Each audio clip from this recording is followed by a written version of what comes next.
HTSN seminar. So HTSN is for high throughput and secure networks. It's a challenge program led by National Research Council to promote collaboration between NRC researchers and academic institutions and industries.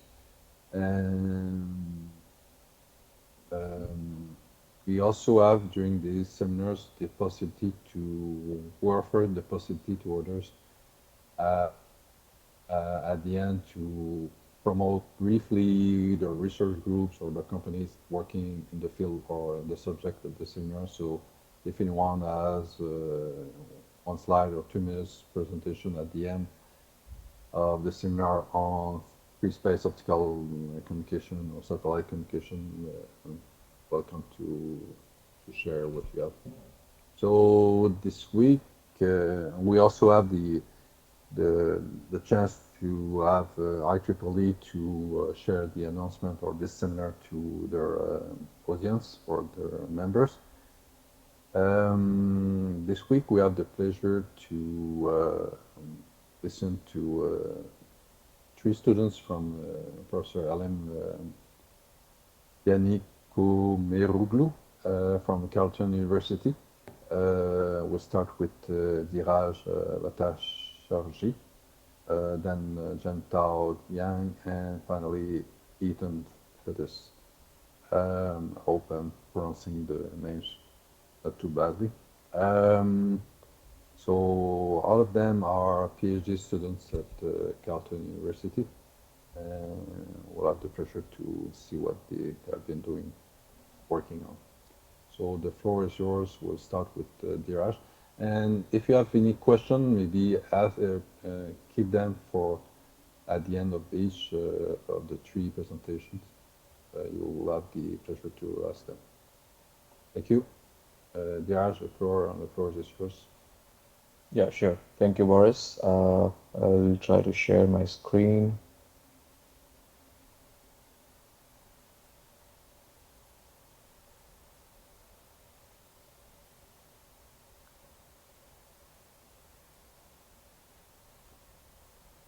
I hope it is visible. Yes. Yeah, okay. So, hello everyone. So, the first presentation title is Topology Aware and Quality of Service Driven Traffic Management in LEO Satellite Networks. And I am a final year PhD candidate in Professor Halim's group here in Carleton University of the Non-Terrestrial Network Lab.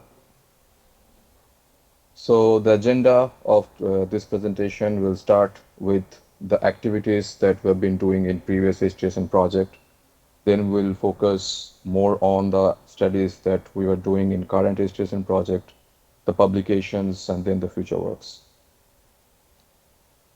So the previous HTSN project, we were studying optical intersatellite links, more specifically dynamic laser ISLs, where we can establish the links dynamically on demand whenever required to provide more energy efficiency, more efficient routing, and the rerouting purposes. But the dynamic ISLs have a challenge in terms of whenever they need to establish the links on the fly, that requires some time to establish those links. So that time required is called as laser ISL setup delay. So for this on-demand laser ISL establishment, we focus on 2 research questions. First is how this setup delay impacts the end-to-end latency and how to adapt on-demand routing decisions according to the setup delay value. So in the first work, we studied what is the impact of this setup delay latency on the end-to-end latency. And this work is published in IEEE Wireless Communication and Networking Conference in 2023. Extending this work towards the current HTSN project, we focus on the on-demand routing problem, where our goal is to minimize the entire latency, which has 2 components. One is the delay component, which is technically consists of the propagation, the processing, the queuing delays, and then the penalty component, which is coming from the setup delay and the path change rate. So the penalty component will only be introduced whenever there is a path change, the end-to-end path changes from the source to destination. So that means that requires to establish new links, and that's the time the setup delay value is incurred into the latency calculation. So our goal is to provide the routes from time to time. As we know, the satellites are moving, the routes will change with time. So we propose three heuristic algorithms to tackle this problem, and we study complexity versus performance trade-off. And this work is being published in IEEE Transactions in Aerospace and Electronic Systems in 2024. So just to show the impact of these works and impact of HTSN, so this is just a snippet of these two papers and in the Google Scholar, and we can see these papers are collecting a good number of citations from academia, from industry, which again shows the impact of these papers and the overall impact of HTSN program. Now moving towards the activities of the current HTSN project, we study this quality of service driven traffic management. In internet, there are different types of applications in terms of quality of service requirements like latency, throughput or bandwidth requirement, packet loss rate, jitter, and also there could be different level of service level agreements from the network provider. So in context of all of this, to provide a quality of service driven traffic management, there are two fundamental pillars. One is routing, which is a global decision end to end from the source to destination. And one is the queue management decisions, which are more on the per hop or local decisions. So what we study from the literature, the quality of service constraints are rigid constraints, and the decisions are made sequentially on the incoming traffic flows. The queue management decisions are optimized per hop without the routing context, without the end-to-end context. And finally, a lack of joint framework makes these solutions somewhat suboptimal. So with this motivation, first, we focus on joint routing and bandwidth allocation with static queue scheduling, where our goal is to maximize performance and fairness. So performance is technically a weighted sum of the quality of experience of the end users, and fairness is how fairly we serve the end users.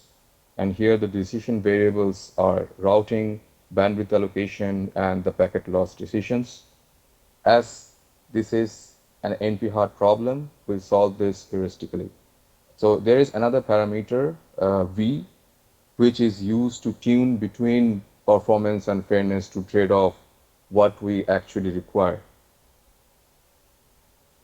To solve this problem, we propose an algorithm, SQRock, which is a Monte Carlo tree search inspired algorithm. So I'm not gonna go too much detail on how this algorithm works. So basically it works based on an MCTS approach with selection, expansion, random rollout, and backpropagation. So a few results from this work. In the left-hand side, we are showing the quality of experience comparison, and right-hand side, we are showing the fairness index comparison with the benchmarks. The takeaway message from these plots are we can show a better quality of experience and fairness compared to the benchmarks. Also, we can see a lesser variability in QoE and fairness, which shows stability of the matrices over time, which is also a very important metric. We can maintain the service level agreement order where expedited forwarding, which has the highest priority, then assured forwarding, which are medium priority traffic, and then best effort flows, which are the lowest priority traffic. We can also tune the fairness value. As you can see here, if we increase the value of V, the fairness goes up. So the network operator can tune this value of V according to the requirement of the fairness among the users. Now moving towards this plot, we have this 4 plot where we're showing the quality of experience and the fairness plot and how they vary over the traffic load. Now here we are optimizing the decisions at a certain traffic load, and we are checking how sensitive those decisions are when we vary the traffic load. And the takeaway message is the proposed algorithm can show a stable performance under varying traffic in terms of quality of experience and fairness compared to the benchmark. Moving towards the figure 5, where we are showing how this matrices improves over iteration. Obviously, if we iterate more number of times, the metrics will improve. But the point here is, even with very less number of iteration, we can still beat the benchmarks, which shows, which strengthens the scalability aspect of this work. Now moving towards another work where we focus on joint routing and bandwidth allocation with dynamic queue scheduling. The first part, the goal is to maximize quality of experience where the decisions variables are routing and the bandwidth allocation. And then the second part, uh, we want to maximize latency-based quality of experience with maintaining assigned bandwidth or throughput. And this is a dynamic queue scheduling problem. The first part is solved or tackled by similar Monte Carlo research inspired scheme, where the second part, the dynamic scheduling problem, due to this stochastic constraint, we use a Lyapunov optimization framework to handle this scheduling problem.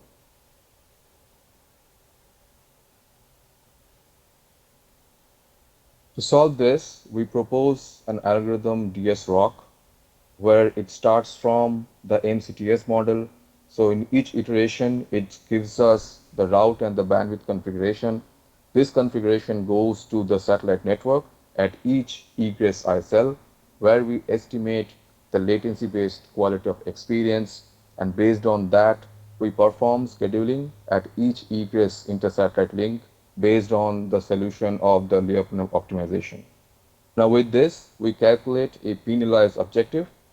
This value goes to the MCTS model, and then the model gives us the next configuration, and this process is iterated until it converges. Now to show a few plots of this work, in the left-hand side, we're showing the comparison of the quality of experience. The middle one shows the comparison of the fairness, and the right-hand one shows effect of varying the priority weights on quality of experience of 3 different types of traffic flows. So here also we can show that the proposed algorithm can beat the benchmarks in terms of quality of experience and fairness. And here we can see that we have two different DSRock scheme. DSRock, which is with the dynamic queue scheduling, and DSRock 5.0 is with the same routing and the bandwidth configuration, but with a 5.0 scheduling scheme.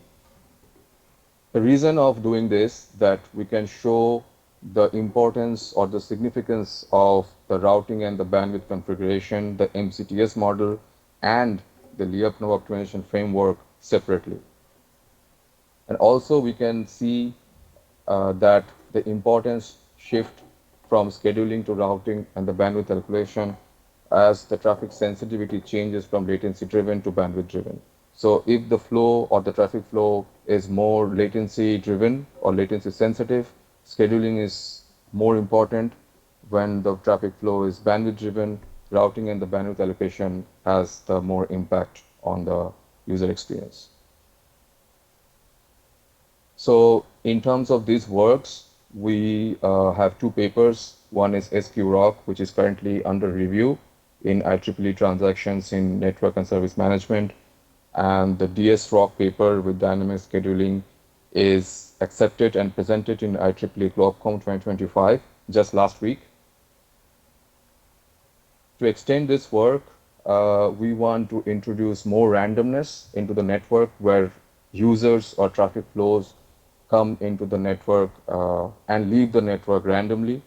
So here comes the flavor of admission control, along with the routing and the bandwidth allocation and scheduling policy to maximize the fairness, the user fairness, and also focus on maximizing the overall quality of experience of the users. So due to this randomness, we want to focus on reinforcement learning techniques to solve these kind of problems. Thank you for listening, and that is all from my side. And we'll happy Thank you. to address any questions. Yeah. Thank you, Diraj. Any question for Diraj? Oh, Ahmed, maybe? No, Kristen? Yeah. Go ahead, you can ask it directly. Thank you. Thank you so much. That was a very interesting presentation. Thank you. I'm quite curious on the quality of service chart. There seems to be a very large, unless I'm misunderstanding, the variance seems to be quite large. Can you speak a bit to that? Or it seems for all of the results. Can you Yes, tell on me these which boxes. slide is this? Yes, like figure 2, for example.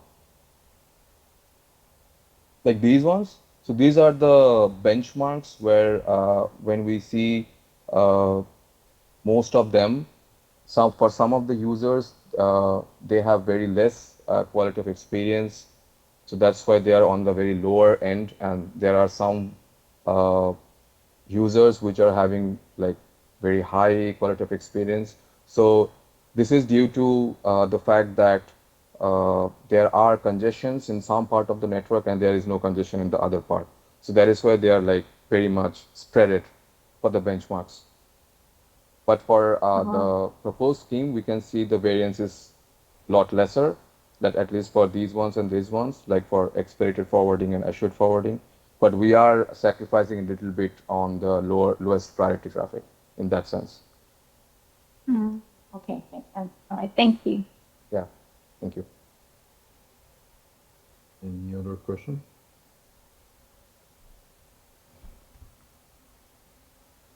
I have a quick question, maybe it's more Sure. a general question, but as you know, you're probably a much better expert than I do about Starlink, but Starlink is evolving and they're changing a lot of things, and how the new constellation and the new type of payload that they will put, how will it influence the quality of the networks? Sorry. From your knowledge, where is Starlink going into your technology and how it will affect the networks? Starlink. Do you mean from the constellation perspective or from the constellation? So what I understand is, for example, if you have a constellation which is like the altitude of the constellation is very like lesser, then you can have a lesser latency, right? So that is one of the things. But when you have the altitude less, then the satellites move faster. You need more satellites to cover the things. So in that aspect, in one hand, you are reducing the latency, the propagation delay, but the networking aspect becomes a little more critical because things move faster, right? So in that aspect, we'll need to uh, innovate networking aspects to handle those dynamics more efficiently, as per my understanding. Okay, thank you. Any other question? No? So let's go next to Gental, if you don't mind. Gental, the floor is yours.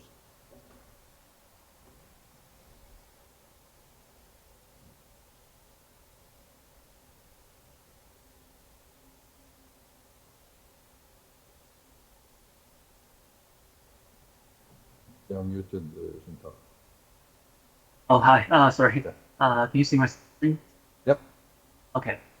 Sure. Thank you. Hello everyone. I'm Chin Long from Carleton University with Professor Halim. My topic today is current traffic engineering for satellite networks using segment routing, flexible algorithm, and software-defined network. So this is agenda for today. Same as Diraj, I will talk a little bit about our previous publication, and then I will discuss about the current work. So for our previous publications, this is from for a previous HTSN project where I did my master. So my master thesis is system analysis on satellite network with free space optical links. So it's about FSL. We have 4 publications in total.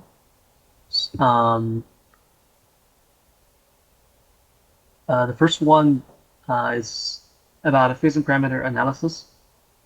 It's not really actually related to FSO, but this is a problem we found that it's not mentioned in the literature while we were trying to build our own constellation.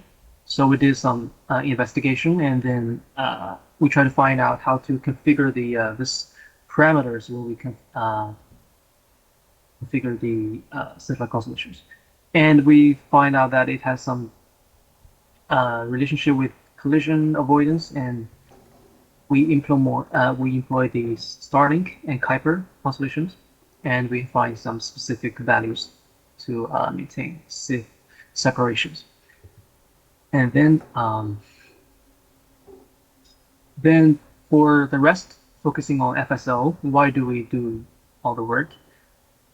Because obviously now global applications are getting more, and they demand high capacity, and FSO can do this job.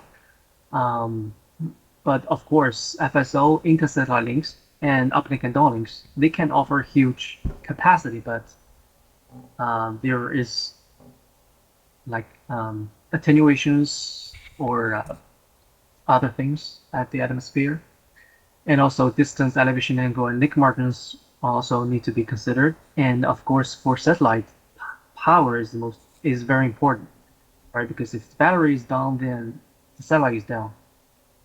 So based on that, we have our first paper. We study the link budget analysis for optical link. This is the conference paper. We find a link budget analysis for the intersatellite link and uplink and downlinks. And then we discuss how to compute the transmission power and link margin.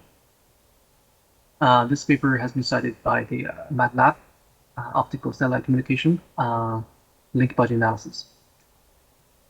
Let's see here. And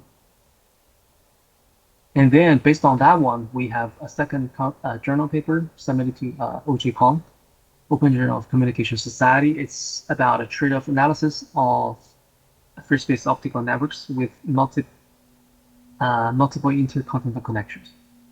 So we have a formulation, try to minimize latency of multiple connections in FSOSM with some realistic constraints like power and all things. And then we have a second journal paper, which also on the analysis of FSO, but we focusing more on 3 parts: transmission power, latency, and outage probability. This paper submitted to Open Journal of Vector Technology in 2024. We jointly analysis all the 3 parts for free space optical satellite networks. And then we incorporate attenuations and turbulence for the caused by the cloud and atmosphere for uplink and downlinks. And recently, this paper was selected as one of the feature article in Open Journal Vector Technology, December 2025. This is on their website. So yeah, this is all about the previous work. So for my work in PhD, I moved to another direction. Instead of continue study the FSO, I studied the green network using software-defined networks. So, but still on satellite, specifically on low Earth orbit satellites, they have their advantage: high speed, as Hiroki mentioned, lower latency, but of course they need to have a lot of satellites to have a full coverage. And of course they can provide service global, like Starlink, for example. And in my work, I focus on Telesat. Lightspeed is a Canadian company, so it has 190 satellites in total. In two shells, so two different altitudes. The first one is 78 polar satellites, Walker Star, yeah, configurations. And another one is 120 inclined satellites, Walker Delta, which didn't pass the polar, but they can have better coverage in the middle.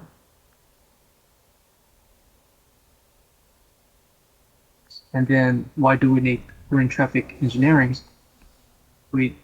First, green traffic engineering has been well explored in terrestrial networks, but in space there's not that much literature.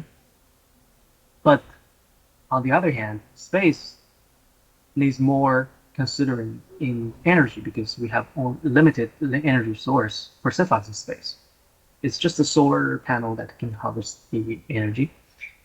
And based on the table on the right side, you can see that the CPU on board consume a lot of power in the total budget. That is for routing, switching, and other parts. That's why we need green traffic engineering.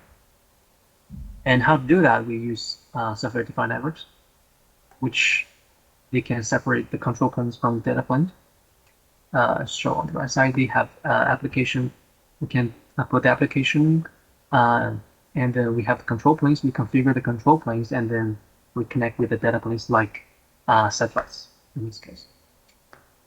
The advantage of using SDN is that it has the flexibility and scalability, and also it allows us to configure different routing schemes, which like what we're gonna use as segment routing. So segment routing over IPv4, short as IPv6, short as SRv6, they simplify the control planes, and they have the segment identifiers, SID, into the IP headers. So make the header longer, but it is more advanced. Since it is source routing, you compute the route at the source. You don't have to compute routes in the road. Like for this one, B, C, D don't need to compute the route. A configure everything. They pack all the segments. So for B, C, and D, they just decapsulate, check the SID, and then to move forward to the next one. So it supports faster routing and efficient traffic engineering, like Ring TV. And further, based on SRv6, we developed the flexible algorithms, which enable multiple coexisting routing slices, a lot of slices, but they are isolated, and they can use customized metrics. Like, for example, we want to focusing on latency for one slice. We want to focusing on power on the other slice. Whatever you want. And then for the system architecture, we have three layers, 3 planes. Data planes, all the satellites in the constellations which handle the data transmission. And then we have terrestrial networks, which is also the data plane, but we have ground stations connect to the satellites and we're considering different traffic scenarios, like with high traffic volume or with packets that need latency sensitivity. And for the control planes, we have SDN controllers that manage all the routings, resource allocations, and the traffic engineering. And the controllers are connected to the ground station. So, and then for the first paper, we have we compare several routing schemes, and we also proposed a green traffic engineering algorithms which calculate the energy efficient link weight using SRV6. It is based on SRV6, and it is monitor the CPU and memory usage, try to find whether which node is overloaded or lower loaded, and they can adjust. And so to briefly show how this thing work, as for example, now we have traffic from ground station 1 to ground station 4, shown in blue. And then another traffic from 2 to 3 occur. Without the green traffic engineer, it would just shortest path only, so it will use the red line directly. But if with this traffic engineering, it would check which satellite is overloaded or lower loaded. Right? It know which satellite will be active and idle. So it will continuously use the satellite which is already working, satellite 3 and 6. So it will send the packet through this way in green without turning on satellite 4 and 7. So this is how we save the energy, try to avoid starting the satellites on if there are another path which the traffic is already there. So yeah. And then this is the results for the first paper. Like I mentioned, I compare several traffic schemes and show their the performance. Here we have IPv6, IPv4, OSPF, and we have MPLS, multi-level protocol switching, and we have SRv6 and the ring SRv6 we propose. So in terms of the energy, we can see that SRv6 has much lower energy compared to the other ones. But for our ring traffic engineering, the peak would be a little bit higher because it will choose to use the satellites which are already there, so it will increase their traffic, but to lower the average. And then for the memory side, those are similar. And also for the packet delivery rate, we can see that SRv6 and the green one, they can maintain a relatively high packet delivery rate when the traffic increases. But of course, the trade-off here is the packet overhead ratio. SRv6, as I mentioned, it put the segment identifier SID into the IPv6 header. So it makes the headers much longer, so it has it's had longer overhead. This paper has been published and presented in IEEE ICC Workshop 2025 in Montreal. And then about flexible algorithms, we proposed 3 slices. So the first one is focusing on energy, second one on reliability, third one is on latency. And what is the matrix we are focusing on? So for energy, of course, we're focusing on the CPU usage. Because I would like to mention that the reason we use CPU usage here is that we don't have real devices.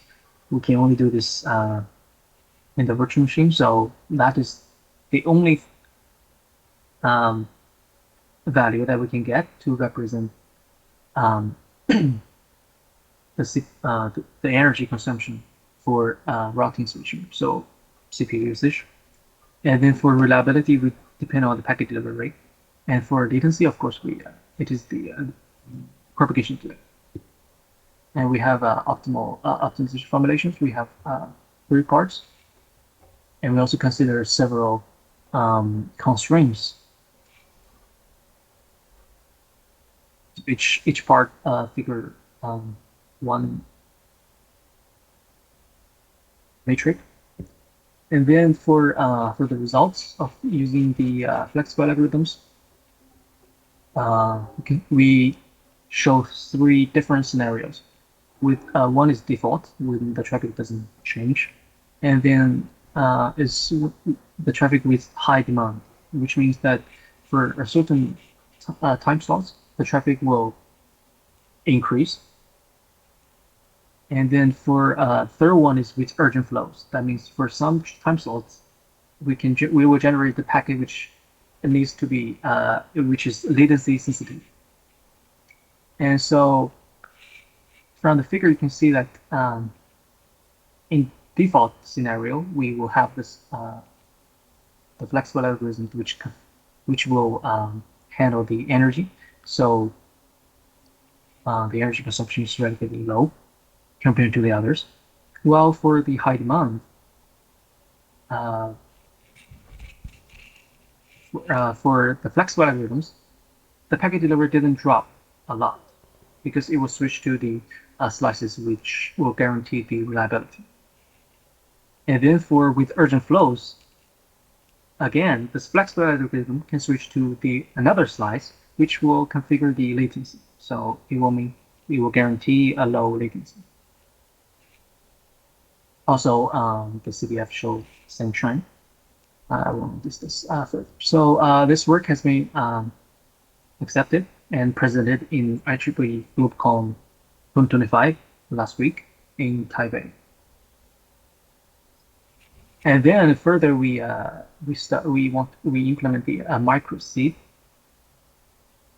which is the SRv6 extension to packet several short microseed inside one SR header. So you can see that with the original SRv6 headers, one SID only have one header only have one SID. One SID only have one like one node. But with microseed, one SID you can pack several different nodes inside.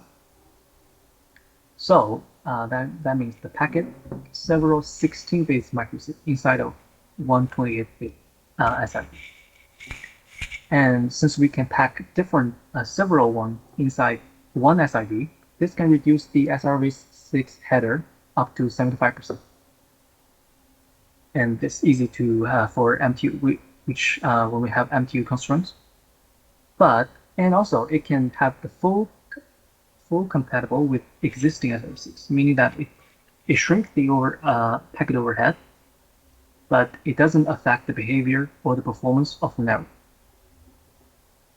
And this work has been implemented and tested in the ROS virtual machine. So to discuss about how we do the simulation framework, so far we have basically three parts.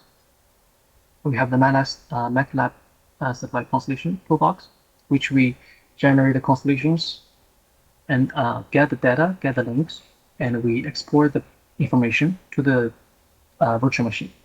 And within the virtual machine, we have MiniNet, which will emulate the topology. And since the network is set bytes are moving, so we need to update the topology dynamically. And then we have our real controller, SD controller, which will configure the control behaviors. Just to show a little bit things directly, this is how we formulate in MATLAB, and this is how we show it in MiniNet.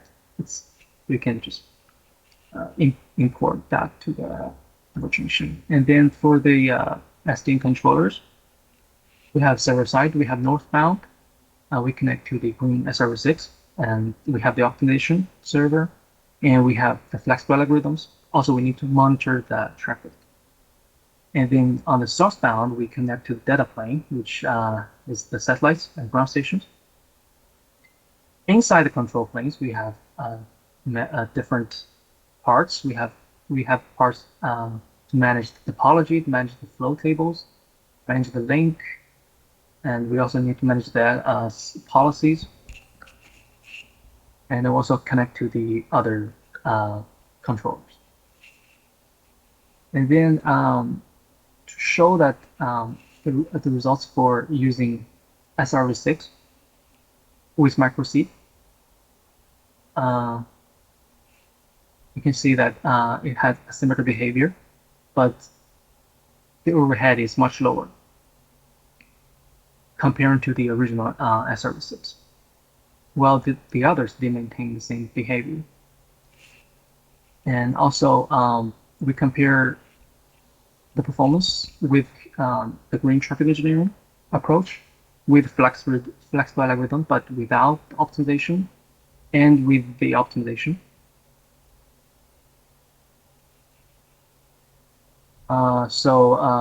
As a quick conclusion, we have 3 papers for the current one. First one is the ICT workshop papers.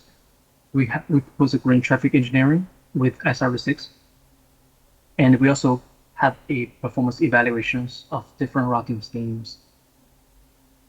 And then the second paper, we implement the flexible algorithm slices, 3 slices focusing on different objectives, and we also have a optimization formulation.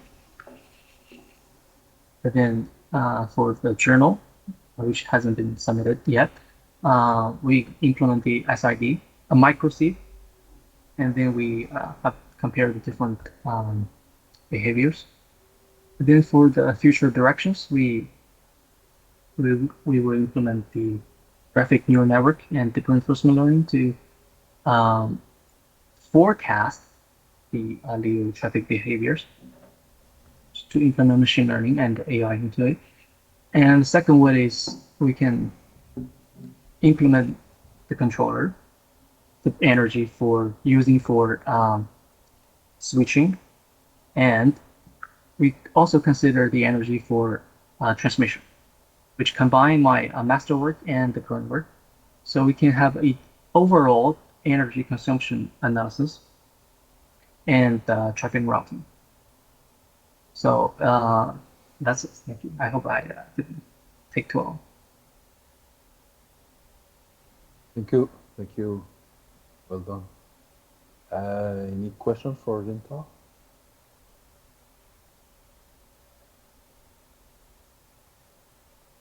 Oh, Kristen? Yeah, go ahead. Hi, Jintel.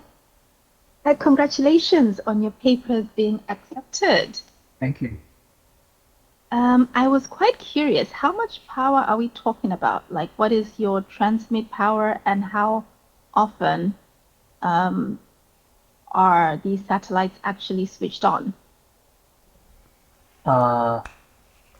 Transmission power, you mean? Yes, I assume that you're considering the energy during transmission. Yes, and not only yes, transmission and processing. Yes. So based on this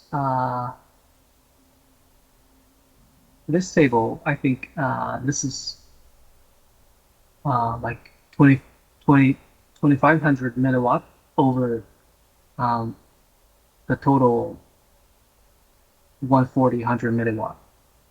That is the amount of power that I use for this part. And yes. And, go ahead. To answer another question, I'm not sure whether you're asking, but I understand in the correct way. But how we, since I mentioned that the mininet is updating dynamically, so how we are doing this is we update the topology every 10 seconds. So means 10 seconds we have another topology with probably a different route, or maybe not a different route. So it depends. Because I was curious as to the constellation that you have, like what the orbital dynamics themselves, how much they play into this, like your own parameters, or like whatever frequency band you're working on, the because I guess in the simulation, you're sort of making a lot of assumptions, but in the real world, you wouldn't really be able to dictate when they're visible, right? And when you actually have that visibility, whether it's to the ground or to another orbital shell.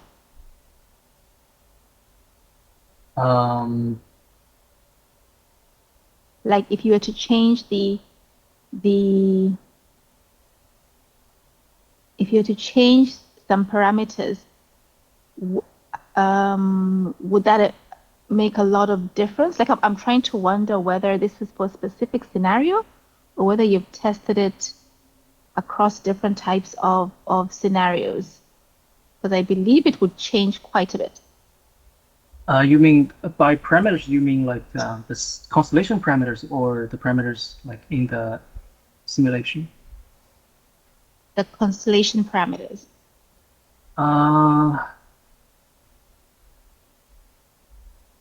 I don't think it will change that much because we have the real data of light speed constellations inside, and we do construct the links between satellites and uplink and downlinks. So I think this can apply to other constellations, which should be fine. Okay. I have a small follow-up question, briefly, quickly. What's the percentage of power dedicated for transmission, detection, tracking, data? It's not clear in my mind how the power is consumed. You mean yes, here like it will processing the packet is here. It will processing the flow tables and all things, and to switch, like it will just like the energy used for the onboard computers to process the packet to forward to another one. This is mainly the energy we're talking about in this work. Yep. So I mean, obviously this energy is not that much compared to the overall power consumption. So that's why in the future work I mentioned that we will consider both the transmission or the transmission energy and this energy. So make this more like have more practical value. Yep. Thank you. Any other question? So let's go for Ethan. Thank you. Thank you, Genta. So Ethan, the floor is yours.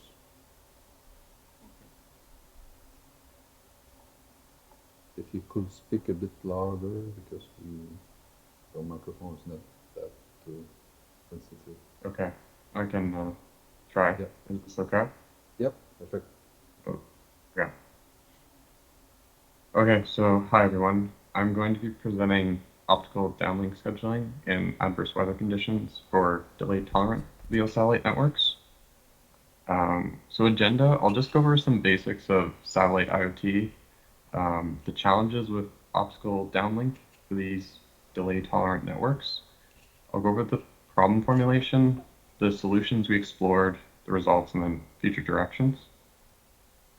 So unlike Duraj and Gentao's work, my work mostly focuses on these sparse constellations with very few satellites, usually not even with inter-satellite links, just satellite with intermittent connectivity to the ground.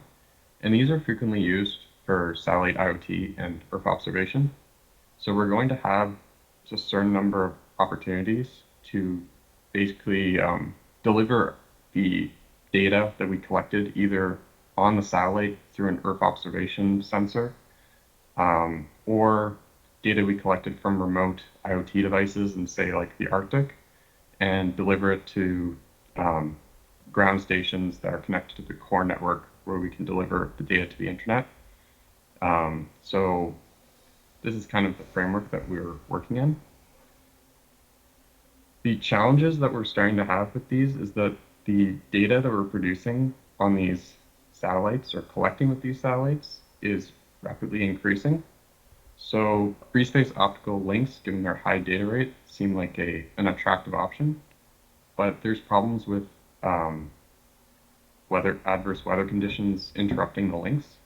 So this work is we're going to try to use future weather information to make some smart decisions on which ground station transmission opportunities, which we call contacts, to use with our satellite. So yeah, basically these are the challenges and the benefits of FSO.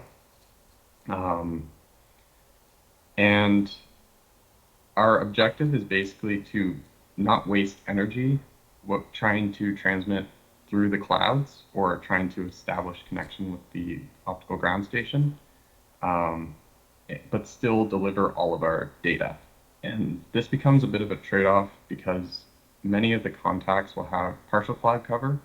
So we might have some parts of our satellite paths be effective and have transmission to the ground, and some parts of it will be ineffective because we're blocked by clouds. And in this work, we prioritize delivery ratio, as we call it, which is just we assume that all the data is collected before this period that we're downlinking the data. And the delivery ratio is just the amount of data we delivered over the initial amount of data that we were trying to deliver. And we're going to also try to improve energy efficiency, which is just going to be trying to minimize the time periods where we're trying to transmit through the clouds but failing, basically. We explored several different kinds of solutions to this problem. We started with these basic cloud thresholds, which are pretty self-explanatory in the sense we just we basically don't use contacts that have a certain predicted cloud cover percentage over a certain limit. And this approach is actually reasonably effective. It just lacks flexibility, as I'll show in the results. We then went to both reinforcement learning and heuristic sorting algorithms. They both have their advantages and disadvantages. Currently, the heuristic sorting algorithms for a single satellite with no ground station sharing and some assumptions is probably the most effective option, but they're a little bit computationally expensive, which is a bit of a trade-off. Reinforcement learning is also pretty competitive, but we'll show that it doesn't really match the performance of the best heuristics for a simple case. It's also pretty complex, and it's a black box, which is not great. I was going to show pseudocode, but I thought this would just be more clear. Basically, the sorting algorithms, which are the heuristics, are just we sort all the contacts based upon predicted cloud cover, then we estimate the amount of contact time, effective contact time, that we have from all these contacts, and then we just allocate contacts until we achieve the enough effective contact time that we assume that we will deliver all the data, and then we just let the scenario play out. For the static case, the adaptive case, which is the most effective, is after every time we transmit to the ground, we redo all these calculations, which you can see is pretty computationally expensive, but it's reasonably effective. For the deep reinforcement learning, we provide the agent, basically the agent makes a decision for each of these contacts, like the transmission periods, and we give it access to all the relevant information, and its actions are just 0 if we choose not to use the contact, and 1 we choose to use the contact. The reward function is basically, it's been done some reward shaping. But basically, it's just we reward the agent if it delivers any data, and we reward it more if it delivers this data efficiently. So we started with just a uniform cloud cover distribution for simplicity. And And this is also the configuration with different seeds that we trained the deep reinforcement learning algorithms on. And basically what this is showing is for DQN and the sorting algorithms, they're performing actually quite well compared to baseline, which is just sending without care, basically, and the multi-threshold schemes. Another interesting case is if we change the cloud cover distribution, which would be maybe if we had a failure at a ground station. And we can see that the threshold schemes, particularly the single threshold, really struggles with this because it was tuned specifically for CERN ground station configuration. So now it's not sending any data really, which isn't the point. Our objective is to send as much data as we can and have some improvements in mean contact energy efficiency. And generally we can just see that adaptive sorting is doing the best. So future work, some of this has been started having multi-satellite scheduling, because currently we're only doing one satellite. The current work can maybe be extended to a constellation that the satellites never compete for a ground station, but we're looking to maybe to have a denser, sparse constellation, more advanced deep reinforcement learning algorithms, and some improvements to the weather, energy, and orbital dynamics modeling. And that is it.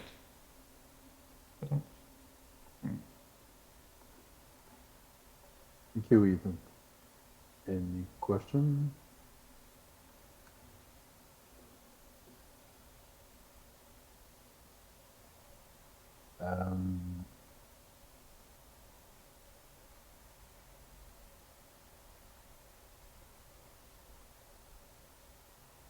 Maybe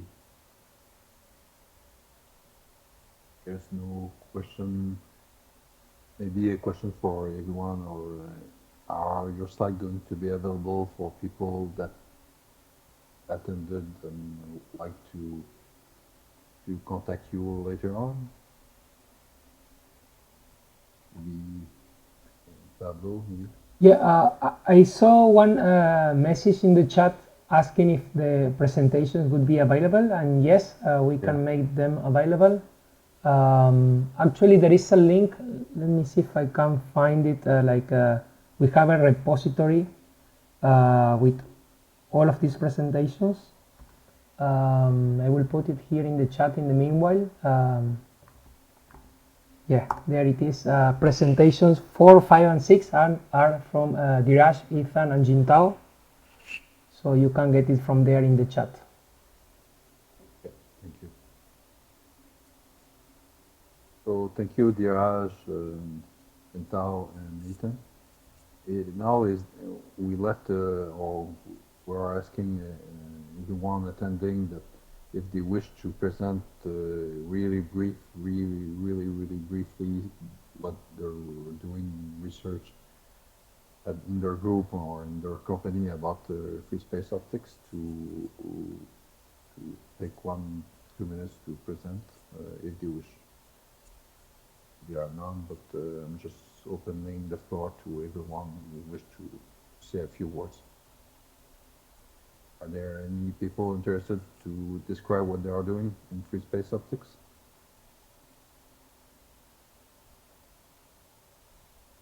Okay.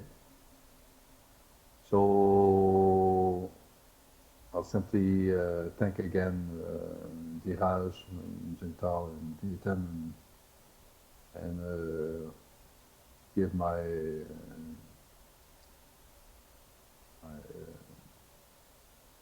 greetings for giving or hoping that you'll get a good PhD and a good continuation in your works, and hopefully you'll be presenting at a lot of international conferences in the next few years. Thank you, Boris. Thank you for the stage to present. And if you want the slide, or if you want to get contact with Pablo, Alim, Diraj, and Jintao, and Ethan, you're welcome to contact them directly, or I can get you in contact with them. Yeah. Thank you, everyone. Thank you. Thank you. Bye. Bye bye. Bye bye.